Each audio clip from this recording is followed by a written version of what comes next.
Boa tarde a todos.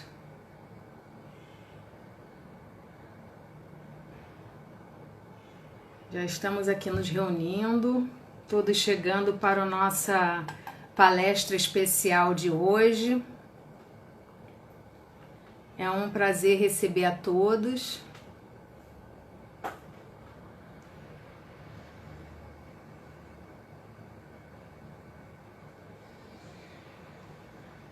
Domingo é um dia de descanso, de um modo geral é o dia de receber os amigos.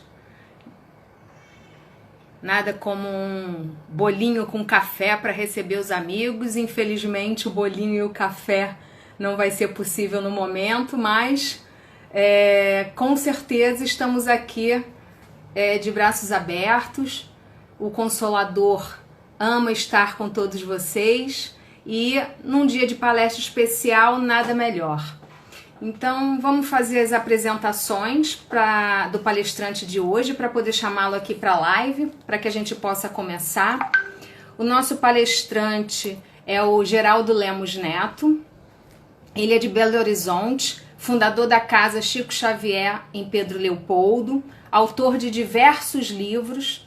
Ele está à frente do trabalho do portal e TV Saber Espiritismo, que é um portal que faz um trabalho primoroso de divulgação da doutrina. Eles têm podcasts, eles têm Facebook, eles têm Instagram, né, a TV. Então é um trabalho grandioso aí para estar divulgando a nossa doutrina, e o Geraldo está à frente desse trabalho. Então ele hoje vem aqui na casa, mais uma vez. Como eu estava dizendo, domingo é dia de receber os amigos, e o Geraldo com certeza hoje é um grande amigo do Consolador. Nós adoramos quando ele vem na casa trazer os seus estudos, as suas reflexões, os seus casos sobre Chico, e afinal de contas o tema hoje é exatamente falar sobre Chico Xavier, né? Ele vem nos falar um pouco sobre as suas histórias com ele, a sua vivência. E isso é muito interessante, porque falar de Chico é sempre falar de doçura, de amor, nos chamar, né, para os bons exemplos. Afinal de contas, Chico, eu acho que é um cidadão do universo, né? Ele é uma referência para todos nós. Então eu agora vou chamar o Geraldinho já para nossa live, para dividir aqui com a gente o dia de hoje.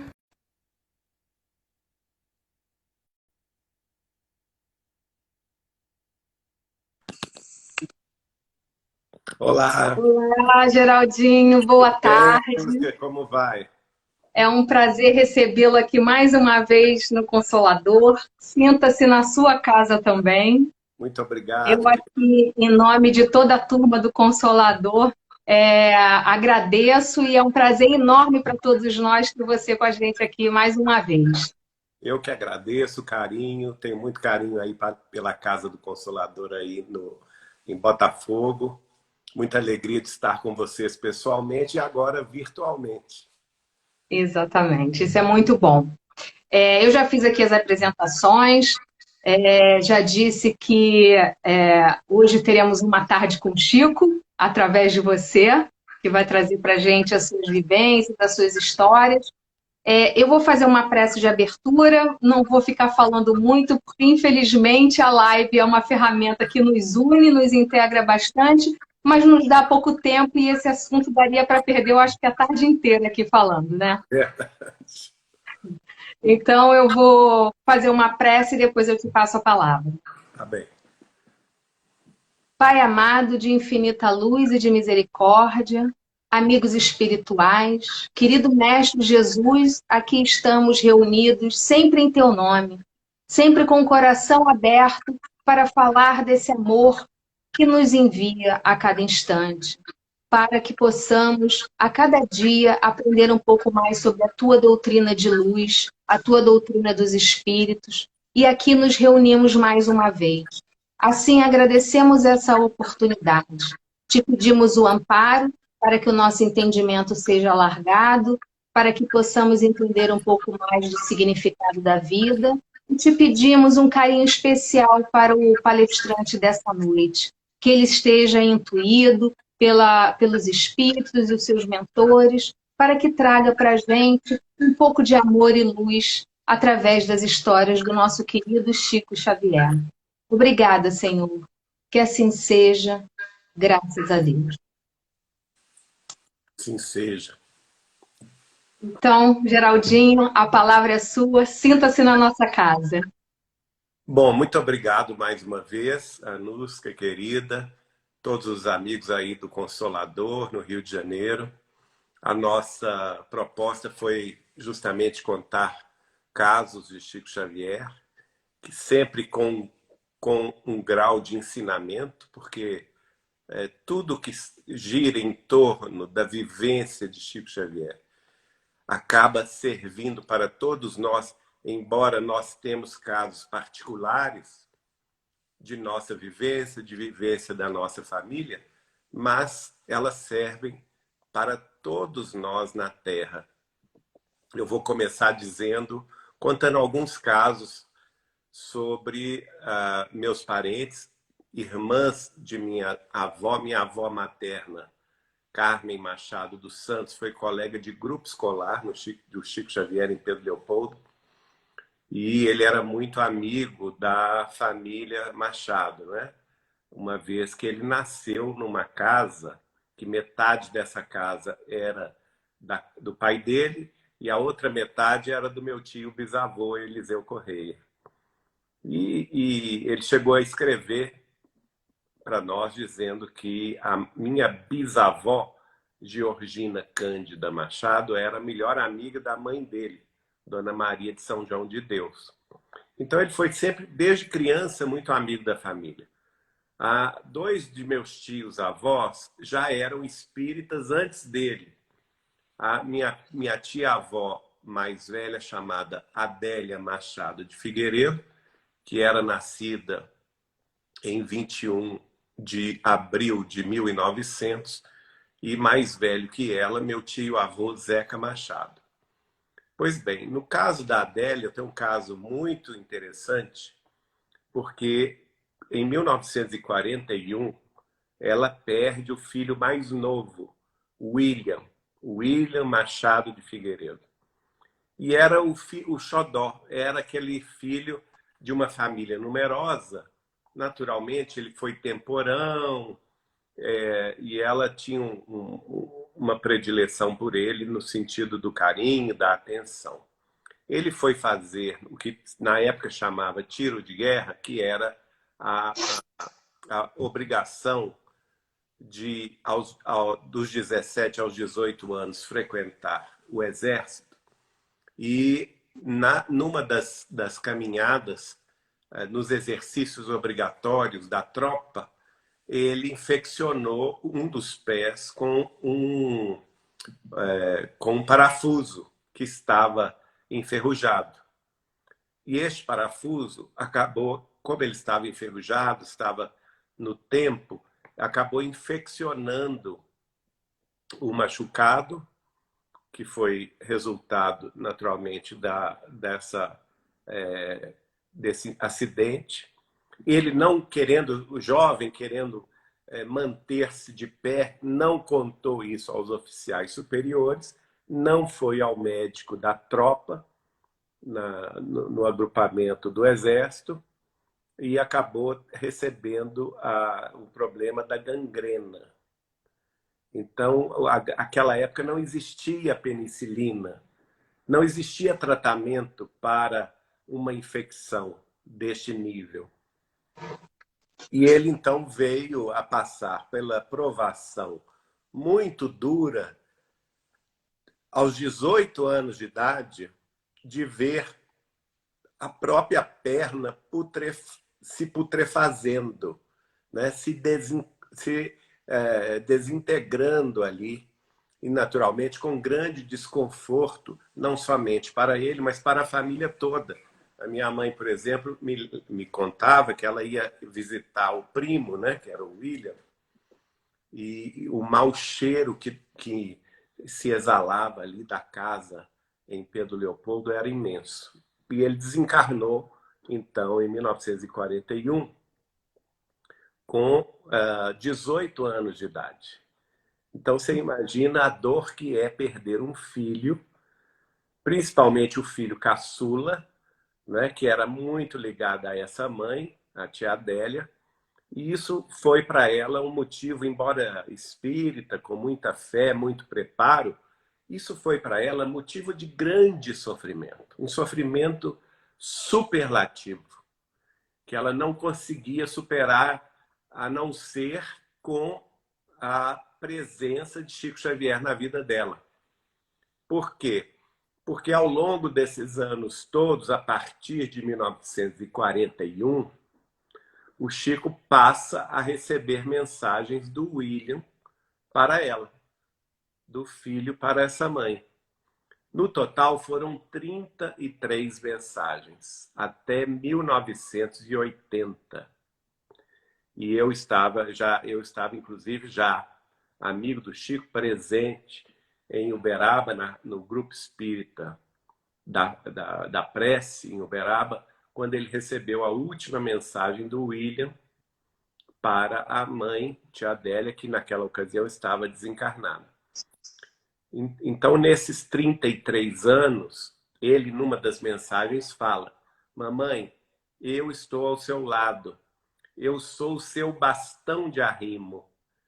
Você pode se escorar em mim, porque nós vamos vencer essa provação, vamos vencer esta luta com a fé por nosso norte de luz, por nossa confiança em Deus.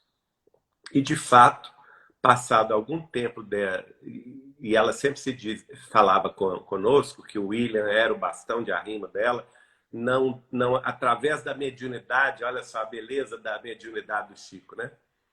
A mediunidade e psicografia do Chico deu a ela forças para enfrentar esta perda superlativa, como eu imagino que sejam todas as mães que estejam nos ouvindo, que já tenham passado por essa provação, a perda de um ente querido, principalmente um filho caçula, numa idade tão juvenil, com 18 anos de idade, e ela conseguiu superar todo o sofrimento e durante a vida toda se dedicou à doutrina espírita. Ela foi uma grande palestrante, fazia palestras sobre a doutrina e estava sempre muito preocupada com a divulgação da doutrina aqui nas Minas Gerais. E também colaborava com isso em São Paulo. Muito bem, ela veio a desencarnar em julho de 1981, se não me engano, no dia 16.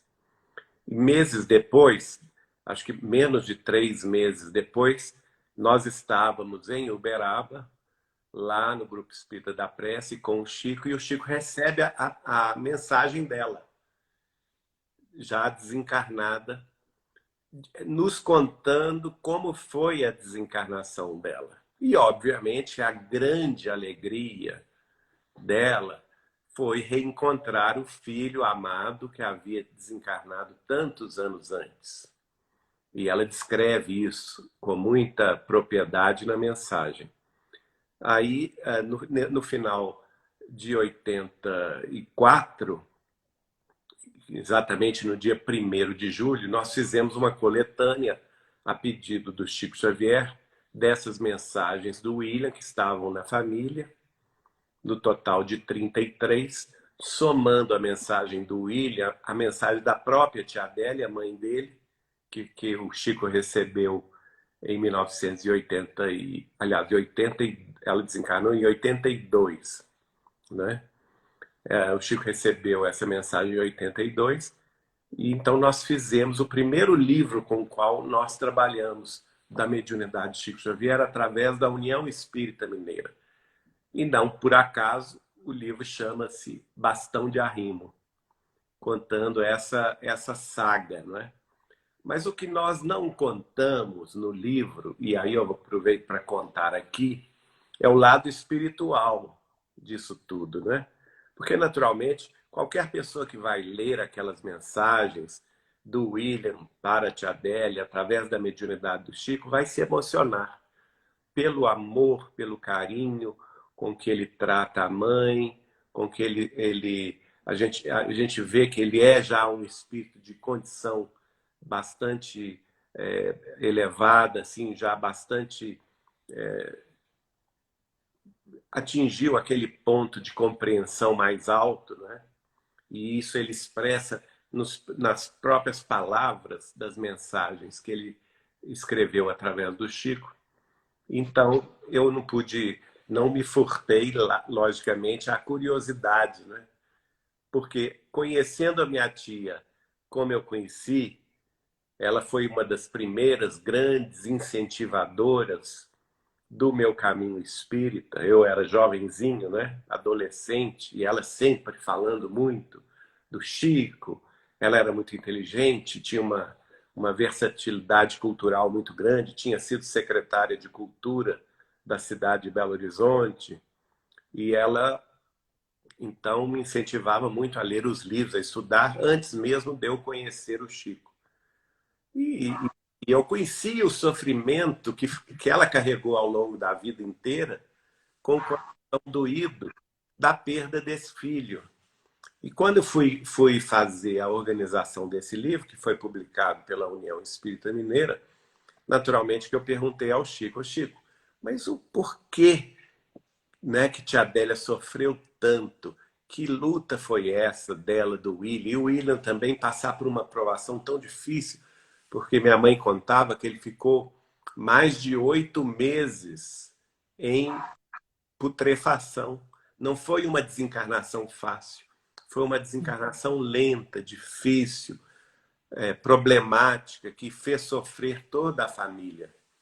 E aí o Chico então me contou o passado um pouco distante, em que ela, a tia Adélia, era da nobreza francesa, né, era uma condessa francesa, casada naturalmente com o conde, mas que conheceu um rapaz e se apaixonou por esse rapaz, e esse rapaz era o William, na outra encarnação em França.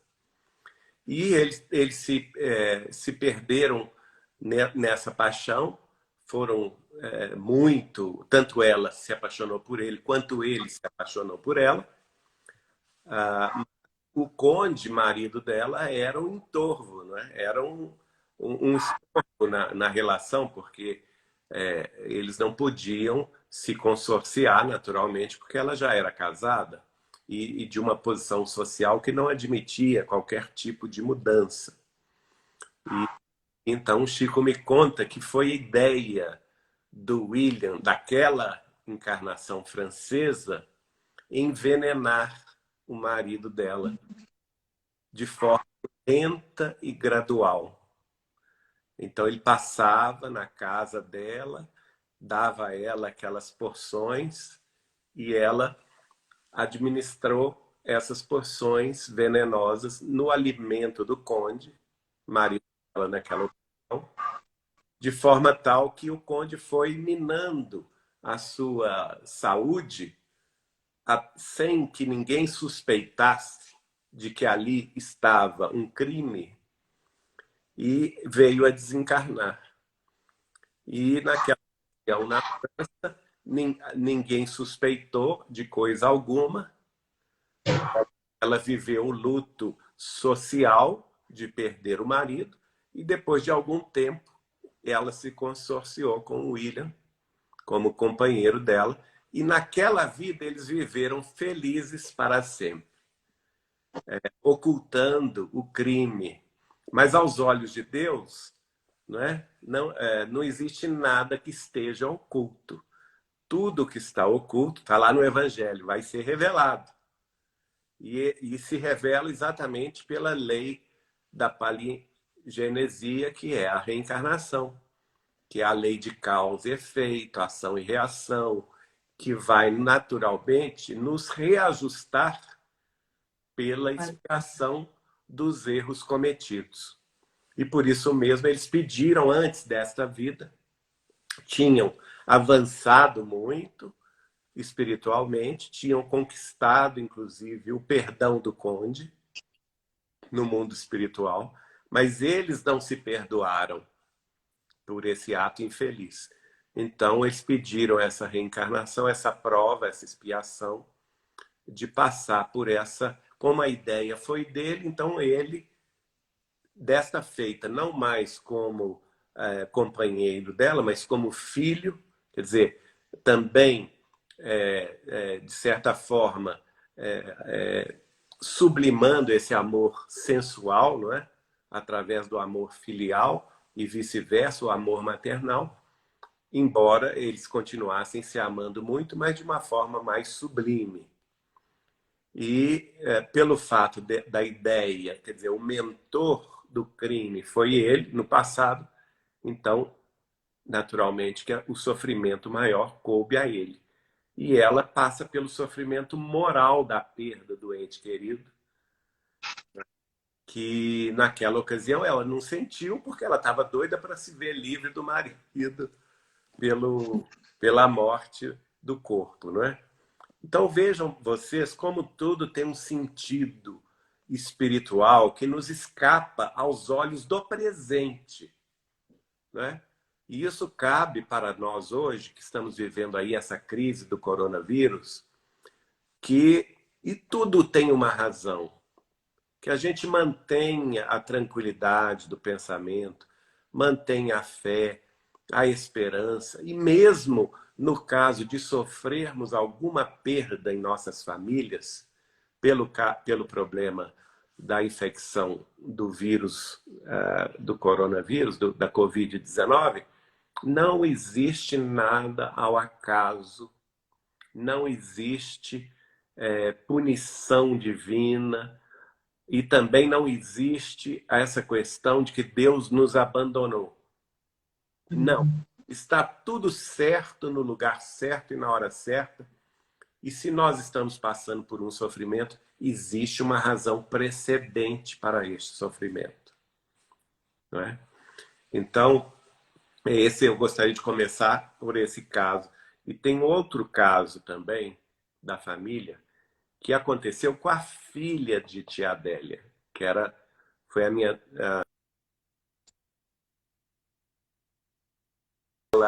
a tia, não, é prima de minha mãe, a gente chamava de tia, mas ela era prima de minha mãe, minha prima em segundo grau. Ela chamava-se Wanda, era filha da tia Adélia Machado de Figueiredo, e havia se casado com o Paulo Noronha, e o nome dela era Wanda de Figueiredo Noronha.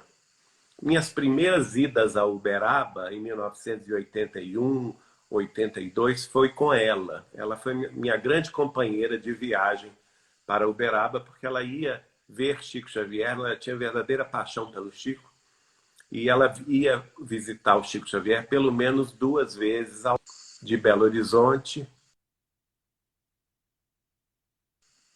para Uberaba juntos. E que sempre sofreu muito, teve uma vida muito sofrida, assim como a mãe, por este caso, não é? Só que o sofrimento dela se fixou muito na questão corporal.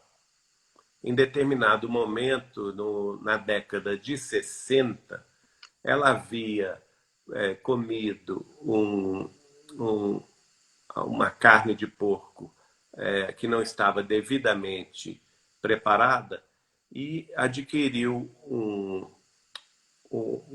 elemento vivo que estava na carne de porco, que chama-se, essa doença gerada por isso, chama-se cisticercose, que é o bicho da carne de porco. E ele vai se situar, geralmente quem pega isso, esse bicho vai se situar em algum órgão do corpo físico da pessoa. E o que aconteceu com a tia Wanda? Ela teve o pior tipo de contaminação, porque o cisticercose, ela pegou no sangue, né, no sistema sanguíneo dela, na década de 60. E por pegar e andar, ele ficou vivo dentro dela, aquele bicho, ele se reproduziu dentro dela, e aquele bicho começou naturalmente a se espalhar por todo o corpo físico da tia Wanda. E quando ele crescia, ele começava a querer sair. Imagine que pavor, não é? Você sentir dentro de você um bicho vivo, né? Como se fosse um pequeno besourinho, um besouro, andando no seu cérebro, andando no seu pulmão, nas suas vísceras, e aquilo querendo sair do corpo, né? E ela às vezes tinha, aí ela ia para a sala de operações tirar esse bicho vivo ainda. E acontecia também outro problema com ela. Na hora que ela ia tomar a anestesia pegava por um pequeno período e ela acordava no meio da cirurgia. Então veja que provação, que expiação, né? Ela acordava e no meio da cirurgia eles não podiam fazer nada, eles tinham que continuar a cirurgia, mesmo com ela sentindo as dores dos cortes, das costuras, né? Das suturas que os médicos faziam. E aconteceu que chegou no momento que ela sofria tanto que o Chico Xavier falou com ela: não, minha filha, ele indicou-a um médico de São Paulo que ela procurasse o Dr. Dante em São Paulo, que esse médico seria inspirado diretamente pelo Dr. Bezerra de Menezes, e que toda semana ela ligasse para Uberaba para pegar a receita que o Dr. Bezerra ia dar a ela, antes das operações. Então ela se mudou para São Paulo, foi residir na casa da tia, que é a tia dela, que é a minha tia-avó Nair, irmã mais nova da mãe dela. E na casa de tia Nair ela viveu alguns anos, na década de 60, tendo esse tratamento diretamente de Dr. Bezerra de Menezes. O Chico falava pelo telefone com ela e toda sexta-feira à noite o Chico falava com ela, dando a receita de Dr. Bezerra, e ela passava essa receita então ao Dr. Dante, que era o médico particular da minha tia Nair em São Paulo. E com isso, o que aconteceu? O bicho que estava, os milhares, estou falando de um bicho, mas eram milhares de bichos, né? Que estavam dentro do corpo dela, com essa receita de Dr. Bezerra de Menezes, eles morreram dentro dela e se incrustaram, eles se tornaram, formaram uma crosta, né? Que impediu, por exemplo, que ela se contaminasse mais ainda. Mas, não obstante isso, era necessário. Aí eles saíam pela pele. Aquele bichinho incrustado, que não era mais vivo, mas aquela bolinha, o próprio organismo começou a expulsar, né? E ela, então, aí o Dr. Dante toda semana tirava aqueles que estavam nas cercanias da epiderme. Ele ia tirando com o bisturi, e aí ela foi curada, então, pela mediunidade de Chico Xavier sobre este ponto. Naturalmente, eu sabia do caso, tinha acompanhado a vida inteira ela contar esse drama particular dela, e eu não me furtei também a curiosidade de perguntar ao Chico por que tanto sofrimento, né?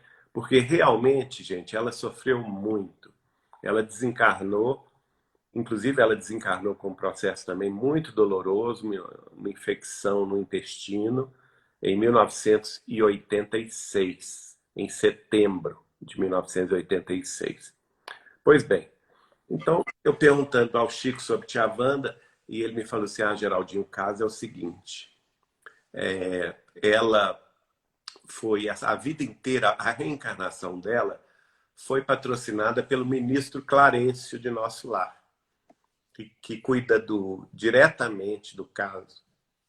E ela reencarnou com esse propósito, porque numa vida anterior ela tinha sido uma dama da corte francesa e o marido, o atual marido, o Paulo Noronha, tinha sido um fazendeiro da América do Norte, dos Estados Unidos da América do Norte, um grande fazendeiro.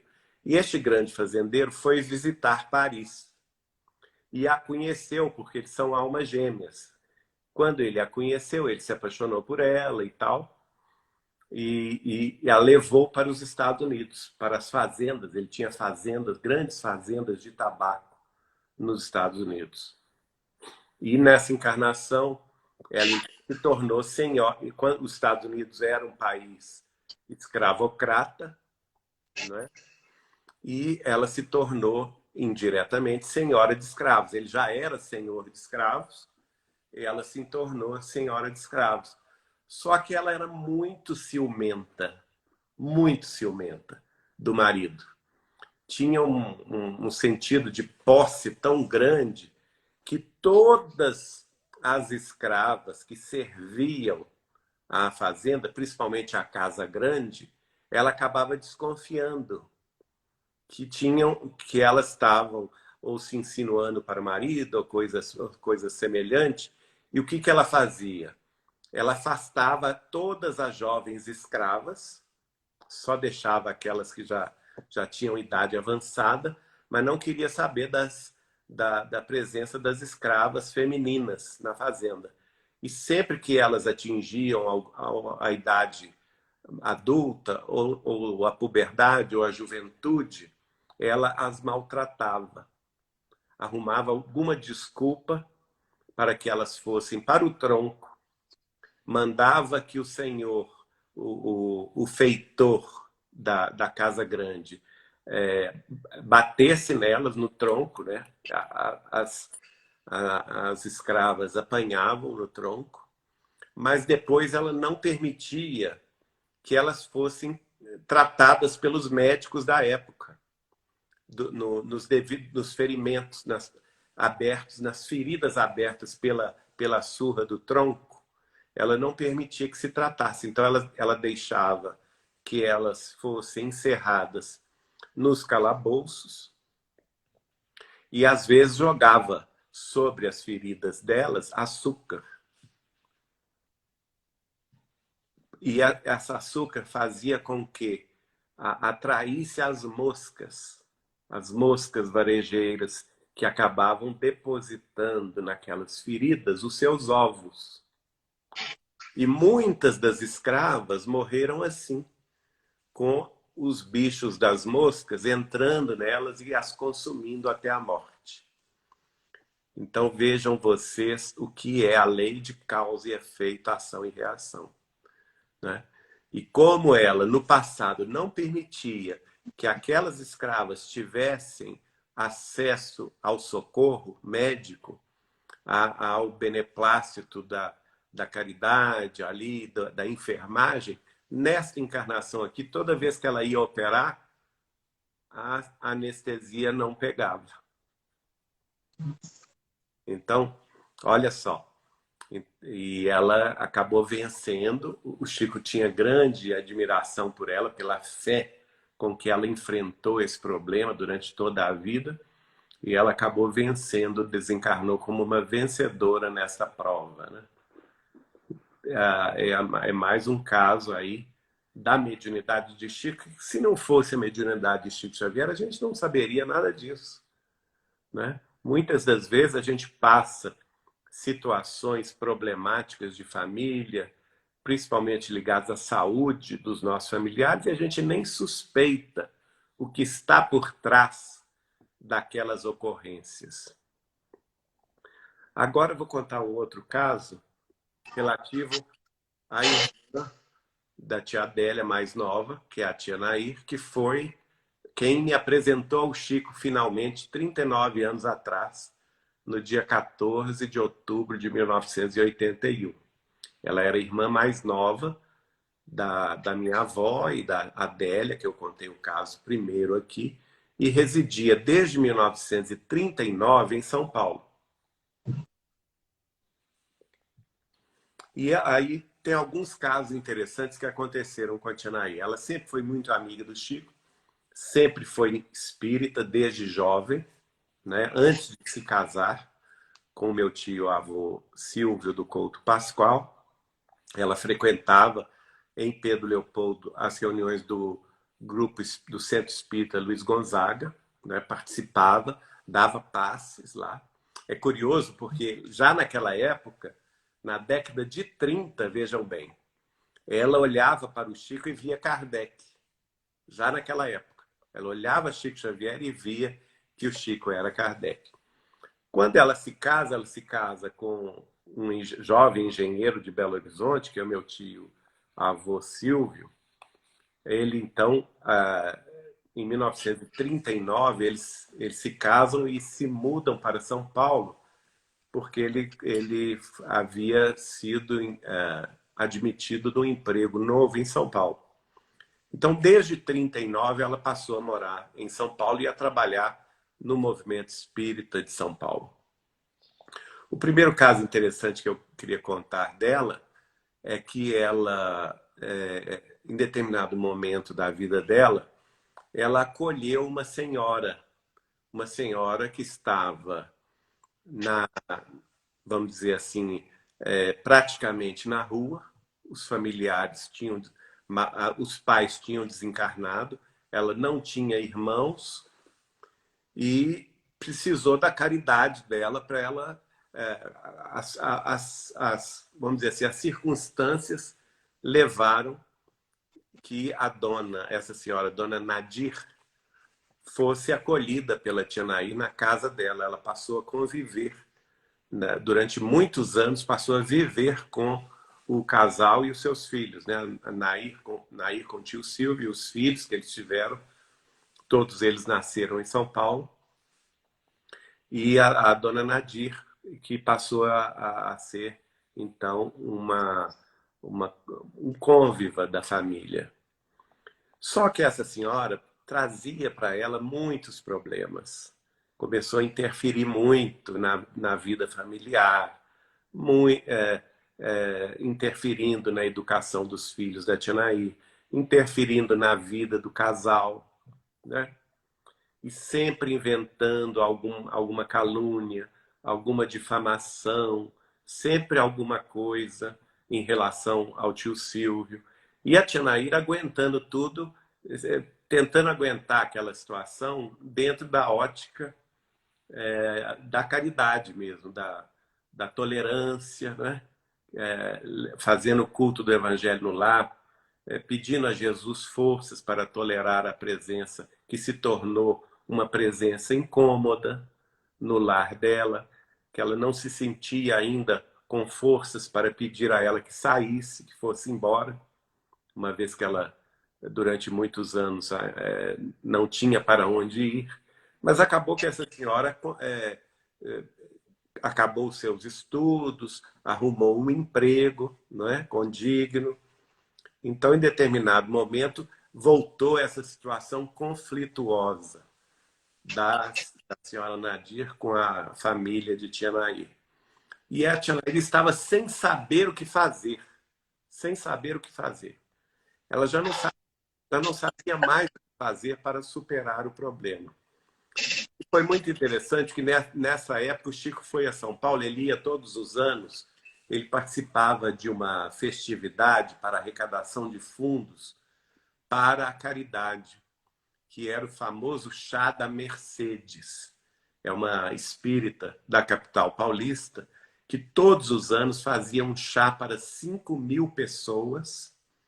Naturalmente, você tinha que comprar o ingresso, mas ele tinha o objetivo as famílias paulistanas espíritas utilizavam esse recurso e ela levava para cantar, por exemplo, Roberto Carlos, a Jovem Guarda, né? Então tinha sempre alguma atividade cultural para atrair as pessoas, mas e a atividade também espiritual, porque no final da atividade cultural o Chico recebia uma mensagem ou de Emmanuel, ou de André Luiz, ou do Dr. Bezerra, e o Chico também às vezes falava algumas palavras e as famílias paulistanas, sempre muito generosas, participavam do chá da Mercedes com esse objetivo de arrecadar os fundos necessários para a distribuição de Natal dos centros espíritas em São Paulo e em Uberaba. A própria distribuição de Natal do Chico Xavier em Uberaba era muito sustentada por essa atividade. Então, nesse dia, como você há de imaginar o seguinte, 5.000 pessoas é muita gente, né? Imagine 5.000 pessoas querendo falar com Chico Xavier. E Tia Nair nem estava pensando em falar com ele, porque é muita gente. E no meio da multidão, ela vê o Chico afastando as pessoas, afastando. Não, gente, espera aí um pouquinho. Eu tenho que dar um recado a Nair. Tenho que dar um recado a Nair. E foi assim, a multidão em cima dele, ele foi saindo da multidão e afastando as pessoas e tal. E chegou perto dela e falou assim, Nair. Eles se abraçaram e tudo, porque eles tinham uma afinidade muito grande. Nair, minha amiga, eu quero te dar um recado que o espírito de Hilário Silva está te mandando dar. Hilário Silva está te mandando um recado que você já cumpriu a sua tarefa de paciência com a nossa amiga Nadir. De modo que fique à vontade para decidir o que bem entender. Muito bom. Então, aí ela não teve mais dúvida, né? Chegou em casa e pediu respeitosamente que aquela presença incômoda fosse encontrar outro lar, que não era mais necessário ela ter esse acréscimo de tolerância mais, que já muitos anos de tolerância tinham se passado. Bom, outro caso que ocorreu, que eu acho muito bonito com a Tia Nair, é o seguinte, que o Chico chegava na casa dela de surpresa, em São Paulo. Chegava sempre de surpresa. E às vezes ela estava lá nas panelas, no fogão, fazendo almoço, né? Batia a campainha, era o Chico Xavier. Aí um dia ela residia no bairro de Perdizes, em São Paulo, e ela me contou que ela estava lá nas panelas e tal, e fazendo, e ela tinha uma cadela, e essa cadela já tinha uns 3 meses que estava tristonha, deprimida. Ela era uma cadela muito alegre, gostava muito de brincar com a família, com os filhos e tudo, mas tinha 3 meses que ela estava quietinha, deitada, ou debaixo da cama, ou debaixo, ou perto do sofá, não queria brincar, não queria coisa alguma. E às vezes pedia para sair, ficava o dia inteiro deitada no alpendre que dava para a rua, né? Aí, um dia, ela estava lá na cozinha, a cadela estava no alpendre, do lado de fora, justo que dava para a rua, e ela vê uma movimentação de alguém abrindo o portão, né? E ela fica até meio preocupada. Quem será que está abrindo o portão nessa hora? Era tipo um meio-dia, né? Não era a hora de chegar a visita, né? Hora do almoço, né? Ela lá fazendo o almoço. E aí ela vê uma voz que, a princípio, ela não reconhece, conversando com a cadela. E essa voz, então, conversava com muito carinho, né? E ela foi, então, lá na janela, abriu assim aquela cortininha da janela. Qual não é a surpresa dela? Que era o Chico Xavier, agachadinho ali, no alpendre da casa dela em São Paulo, com a cadela no colo, conversando com ela, como se eles se entendessem aqui naquela linguagem dos espíritos, né?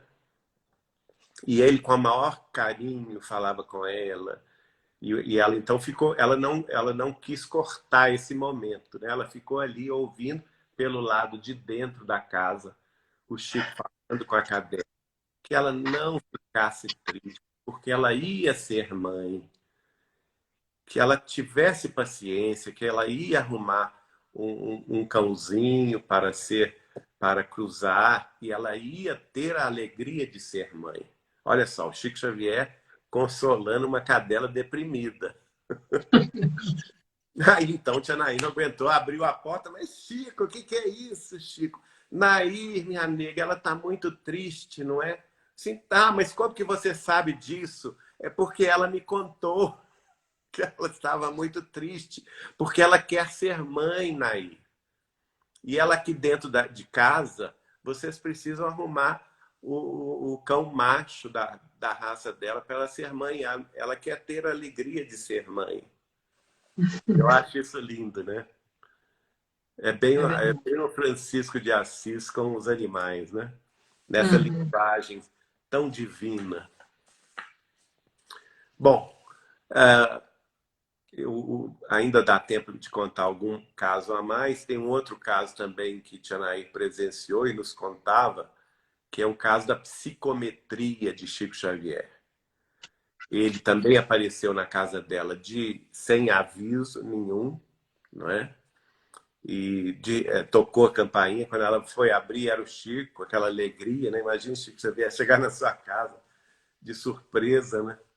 E ele falou com ela: Nair, eu passei aqui para a gente ir visitar a sua amiga, dona Yolanda Ansará. Você, Chico, mas a essa hora a gente tem que avisar. Aqui em São Paulo o pessoal tem o costume de avisar antes de ir para casa. Não, Nair, não avisa não, porque senão ela vai querer preparar alguma coisa e eu estou querendo chegar lá na casa dela de surpresa. Mas por que você quer ir na casa dela? Disse, não, porque eu quero visitar o piano que foi de Jorge Sand e Chopin. Essa senhora tinha na casa dela um piano histórico de 1809, que havia sido presente da casa Pleyel para o casamento da arquiduquesa da Áustria, Marie-Louise, quando se casou com o imperador Napoleão Bonaparte. Depois que Napoleão Bonaparte foi deposto e foi exilado na ilha de Elba, o tesouro da França confiscou os bens da família e leiloou esses bens. Em 1836, se não me engano, a baronesa Aurore Dupin, que depois vem a ser a grande, a grande teatróloga George Sand, né? Escritora de peças de teatro que fizeram fama no século XIX inteiro e foi grande amiga de Allan Kardec. Detalhe, né? Uma das maiores amigas de Allan Kardec, pessoais de Allan Kardec, era Jorge Sand, e ela foi companheira de Chopin durante os anos finais da vida de Chopin, aliás, praticamente metade da vida de Chopin. E ela, ela adquiriu esse piano do Tesouro da França, e Chopin tocou e compôs muitas músicas nesse piano. E na década de 50, o marido dessa Yolanda Sará trouxe esse piano para São Paulo, que ele havia adquirido num leilão, numa casa de leilões em Londres, em 1950. E o Chico, então, que já sabia de tudo, né? Ele queria ir na casa dela, então tia Nair com o tio Silvio puseram o Chico no carro e levaram lá. Ela residia numa mansão na Avenida Brasil, em São Paulo. E chegando lá, surpresa muito grande, a Yolanda Ansará era espírita também, foi uma grande incentivadora da mediunidade de Zé Arigó, a mediunidade de cura e de efeitos físicos de Zé Arigó. O casal não teve filhos, mas o Dr. Camilo Ansará, marido dela, era agnóstico, ele era ateu, ele não acreditava em nada disso. Mas aí chega, a Tia Nair contava que chegaram lá de surpresa, então aquela alegria, e Yolanda recebendo o Chico, com a Tia Nair e o tio Silvio, e o Chico foi direto no piano, começou a passar a mão ali no piano, né? E à medida que ele passava a mão no piano, ele contou toda a história do piano. Desde quando o piano foi feito por um marceneiro chamado René Dasson, até a parte musical da Casa Pleyel de Paris, até o presente que foi dado como da Casa Pleyel para a arquiduquesa da Áustria, Marie-Louise, quando ela se casou com Napoleão Bonaparte. Aí passou por Jorge Sand e foi até a chegada em São Paulo. Ele contou tudo apenas colocando as mãos no piano, numa mediunidade de psicometria revelatória, né? E aí o Dr. Camilo Ansará, que tinha todos os documentos históricos do piano, ficou de olhos arregalados, porque tudo que o Chico falava ele tinha no documento. As famílias que adquiriram, que tiveram posse desse piano ao longo do século, das décadas, né? Do século XIX inteiro e do século XX inteiro, estavam nos documentos do Ministério das Relações Estrangeiras da França, devidamente selados pelo Ministério das Relações Estrangeiras da França, e exatamente da forma como Chico Xavier havia contado. E aí ele que era agnóstico, passou a prestar atenção no espiritismo. Então são esses casos maravilhosos que a gente ouvia de família, isso tudo eu ouvia quando eu era criança e adolescente, jovem, antes de conhecer o Chico, né?